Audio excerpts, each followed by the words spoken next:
احترامات د شاه کمپیوټر سنټر زده کوونکو ته خدای دې وکړي ټول روغ جوړ اوسئ. د وینډوز شارټکټ تاسو ته په دغه ویډیو کې تشریح کوم. شاید مخکې مې په بل ویډیو کې تشریح کړی وي خو هغه کې لږ د غږ مشکل و. ځینې ملګرو ویل چې یاره غږ کې ډېر شور دی. نو موږ خو عرض کې چې کمپیوټر موږ سره لاس ته راشي بس ریکارډ پې شروع کوو. نو خو کله کله داسې وي چې بس شرایط داسې برابر وي چې مثال داسې ارامه ځای نه پیدا کېږي، خو بیا هم کوشش کوو. اوس ګوره د وینډوز دغه مهم شارټکټ دي چې هر سړی باید دا زده ولري. اول ګورئ د ریفرش شارټکټ F5 دی. تاسو په وینډوز کې ریفرش ویلی و، دا ریفرش دی. دا تاسو د کیبورډ د لارې کوئ F5 بټن وهئ. کومه بټن؟ F5 بټن دغه بټن ده، همدا وهئ ریفرش کېږي به.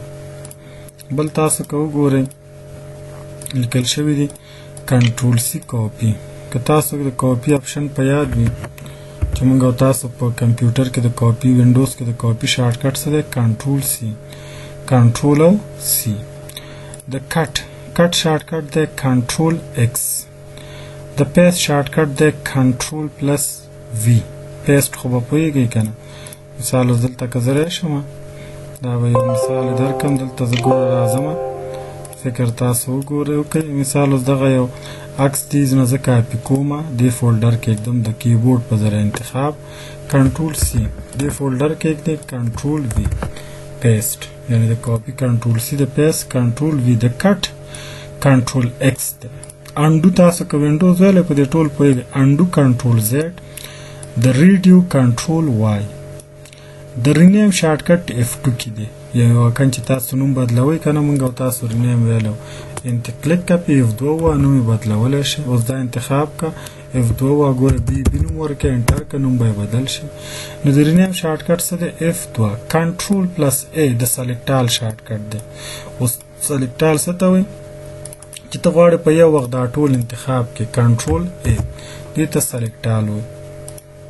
بل چې دی د ډیلیټ شارټکټ ډیلیټ کې دی.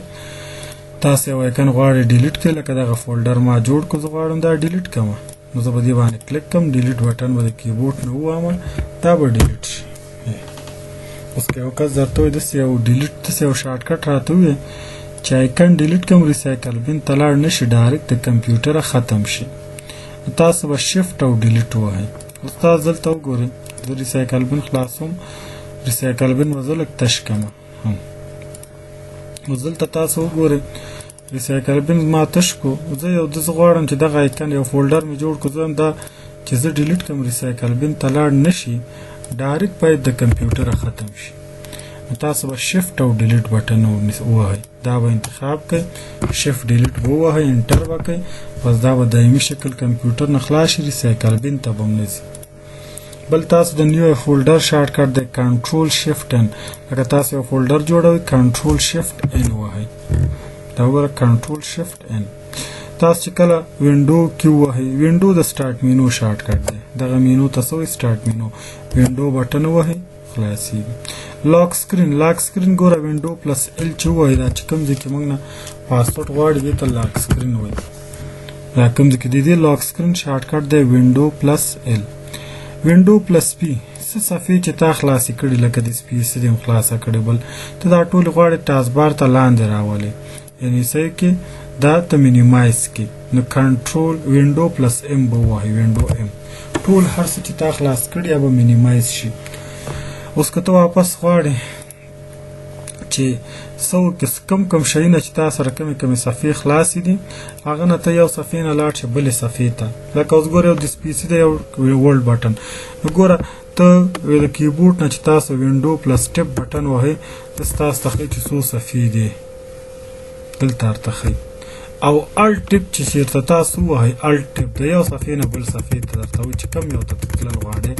الټ او ټپ لکه زه د سپیسي ته تلل غواړم، د سپیسي په انتخاب شه، انټر کړه، بس د سپیسي به راشي. دا شارټکټ زده کوئ، ښه شی دی. بل کنټرول وینډو R دی، رن کمانډ دی. تاسو رن کمانډ په پیژنئ چې وینډوز هم ویلی. وینډو پلس I د سیټینګ اپشن دی، دلته سیټینګ دې شارټکټ دی. صحیح شو. بیا که دلته راشو مونږ او تاسو سره کنټرول پی د پراجیکټ مینو، دغه د پراجیکټ مینو شارټ کټ دی چې کله مونږ او تاسو لیپټاپ او غټ سکرین سره وصلو دیز نه سیټینګ کوو. بل کنټرول که وینډو شفټ اس ته دا د سنپینګ ټولز شارټ کټ دی. ګوره وینډو شفټ او اس سکرین شاټ چې مونږ او تاسو اخلو. بلکې تاسو وګورئ کنټرول او وینډو پلس او دا د آن سکرین کیبورډ شارټ کټ دی. کنټرول وینډو او دغه ته آن سکرین کیبورډ وي، سافټویر کیبورډ د وینډو کې مې درته شی کړی. بل وینډو پلس ای دی، دا ټول دا څه کار کوي؟ وینډو پلس ای تا کوي دا د سپیسی خلاصوي. صحیح شو. که د سپیسی انتخاب وي د سپیسی که کویک اکسس انتخاب وي کویک اکسس. وینډو جمع ضربین، ګوره وینډو جمع میګنیفایر فعالیږي، دا وګوره ضربین شوی او څه نږدې کې. او که کنټرول منفي ووهئ وینډو منفي ووهئ زوم کمیږي، میګنیفایر شاته کیږي. صحیح ده. بیا که تاسو وګورئ کنټرول ډي ده، وینډو ډي ده، وینډو ډي ټول صفحې مینیمایز کوي، واپس جګوي.